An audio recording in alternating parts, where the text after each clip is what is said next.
Evandro, sobre a diplomacia brasileira, sobre o Itamaraty, né? Eu até recentemente conversei com uma pessoa em Itamaraty, que até prefiro não se identificar, mas ela falou que o Itamaraty vive uma espécie de pragmatismo acuado, né? Eu até falei isso com... Aí eu queria saber como é que você vê, né? Porque o raciocínio é o seguinte, que você tem uma elite econômica no Brasil que quer vender para a China, só que quer ser amiga dos Estados Unidos, né? E você tem o Brasil nesse equilíbrio aí, né, de querer, ao mesmo tempo, receber mais investimentos chineses, mas sem melindrar esse valentão da sala aí, que está numa fase mais bullying do que nunca, né, que ainda mais com o Trump. E como é que o Itamaraty faz? Né? O Itamaraty está escolhendo esse pragmatismo acuado que tem seu preço também. Como é que você está avaliando isso? Bom, primeiro, Miguel, é importante a gente deixar claro o seguinte, né, que eu acho que é fundamental, né? O Itamaraty e eu sei que todo mundo aqui que lhe acompanha sabe disso, é um ministério, né, ligado à presidência da República. Então, o Itamaraty não é um órgão do poder da República, né? É diferente de um Hum, poder judiciário, é diferente de um poder legislativo. O Itamaraty é a burocracia qualificadíssima de um dos ministérios da presidência. É o poder executivo que tem o poder de tomar as decisões de política externa. Assim está em nossa Constituição. Eu chamo a atenção disso porque muitas vezes as pessoas às vezes falam do Itamaraty como uma coisa à parte, porque o Itamaraty, inclusive, tem um argumento, em alguma medida, isso é bom, no mundo acadêmico se debate muito, de que eles fazem política de Estado. Acredita quem quer, porque no governo Bolsonaro tiveram que fazer uma política de governo. E tem que ser uma política de governo.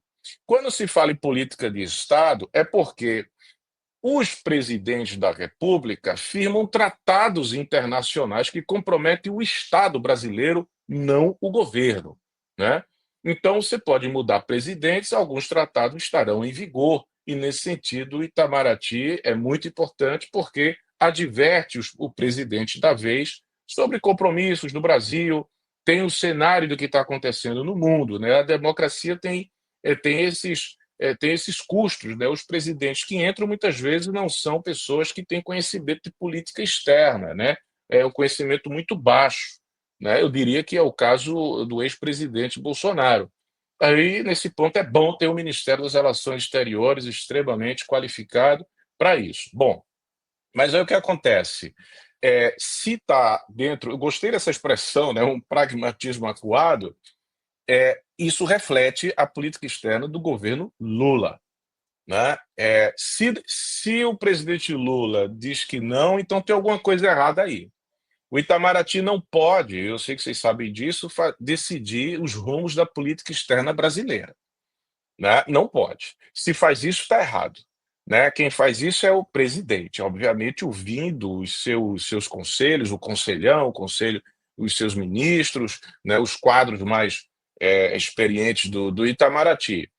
Então, esse é um ponto, uma ressalva importante que precisa ser dita, né? Um outro aspecto, segunda ressalva, Miguel e Yara, que eu gostaria de dizer aqui, que é o seguinte: ou o Brasil entende que somos uma república, não é só república democrática, né?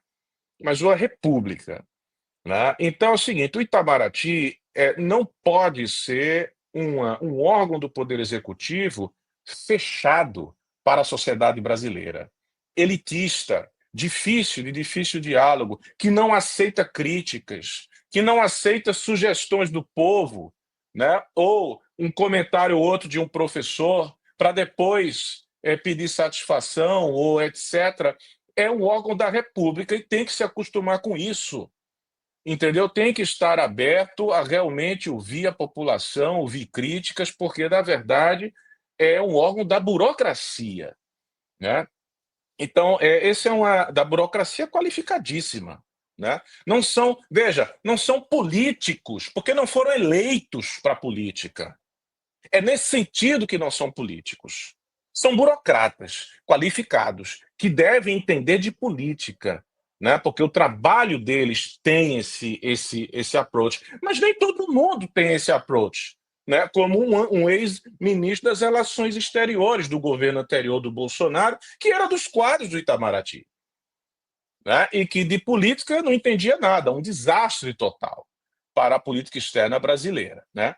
O que acontece? Bom, agora, é um órgão, né, de brasileiros concursados, mas que não está infenso aos interesses políticos diversos ali dentro. Daí a importância de termos aquele sentido de república, né, de abrir para o debate, e a gente tem que olhar mesmo para esse Itamaraty com lupas grandes para poder ver o que está sendo feito, decidido, etc., inclusive em relação ao próprio acesso à informação, com a ressalva de que há informações que são realmente secretas de um Estado, questões de informações delicadas, isso aí todo mundo tem que entender, né? Mas não pode ser um poder que só tem acesso pessoas A, B e C, né? Que você precisa ter uns certos contatos, não é bem assim, né? As informações, eu estou dizendo isso porque eu dou como exemplo a última cúpula do BRICS. Eu estou fazendo uma volta desgraçada, a tua pergunta é muito boa, porque a última cúpula do BRICS, que foi no governo Bolsonaro,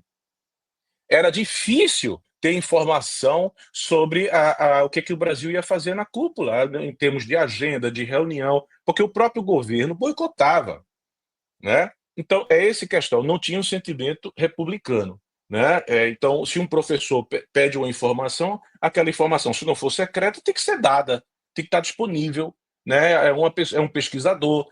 Então, assim, é um pragmatismo acuado, mas, ao mesmo tempo, é uma estrutura do poder executivo fechada, né? Muito fechada, né? Que, por um lado, tem suas razões, por outro lado, é problemático, né? Então, veja, o que eu tenho observado, né? Nesse momento da eleição do Trump, é natural que as pessoas, né, nesse momento, deem um passo atrás e observem um pouco, né, do que vai ser. Muito embora Trump não é mais um fator novidade, é o segundo mandato dele, né?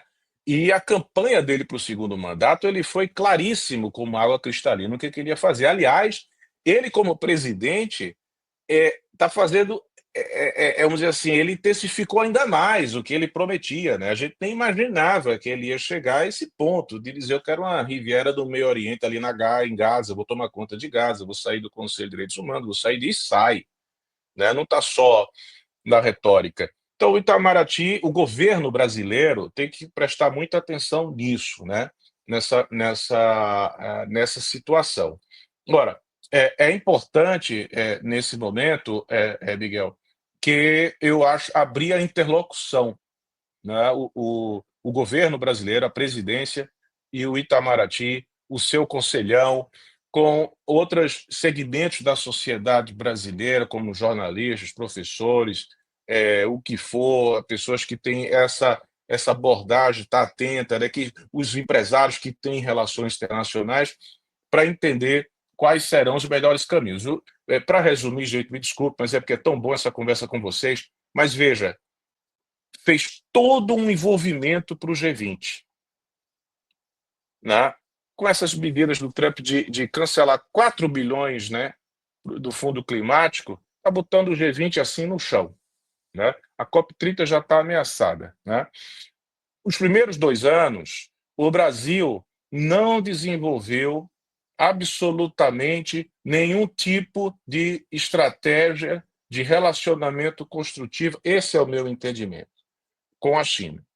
É só comércio e atração de investimento, que você faz isso com qualquer país do mundo. E isso é importante, entendeu? Tirando isso, qual foi a grande agenda? O acordo Mercosul com a União Europeia. Que há controvérsias do ganho, né? Com os Estados Unidos tampouco tem, quase não tem nenhuma nada sendo discutido sobre a mesa. Aí veja, foi convidado para o porto de Chancai para a inauguração, não foi por algum motivo, médico que seja, né? Aí já não estamos na iniciativa Cinturão e Rota. Aí vem o Trump e fala em controlar totalmente o canal do Panamá. Aí o Brasil agora pensou, opa, vamos lá, tem um porto de Chancay. Então é o seguinte, não está desenhando cenários, não está desenvolvendo realmente uma política externa ecumênica. E se está acuado, é porque, primeiro, não está claro qual é o projeto de política, o programa de política externa a partir dos interesses nacionais e os atores para ser feito, porque, veja, me perguntaram uma vez, e aí, como é que fica o Brasil? Essa pergunta de vocês, né, entre China e Estados Unidos, eu digo, olha, a melhor coisa é o seguinte, é a gente saber o que quer. E a gente vai buscar o que a gente quer. Doem quem doer. E aí isso Evandro, fica claro. não que a gente tem que terminar o programa, mas só para não ficar também muito brusco, um minutinho para você, mas para encerrar mesmo. Meu caro, primeiro eu só quero agradecer, desculpa aqui essa volta toda, né, para vocês. Agora, veja, só um comentário. Estamos falando quase nada da cúpula do BRICS. Só se fala da COP30. Do BRICS, nada, né? O ano passado, nada. Esse ano, nada. Eu acho que aí pode ser, mais uma vez, um erro estratégico desse pragmatismo acuado.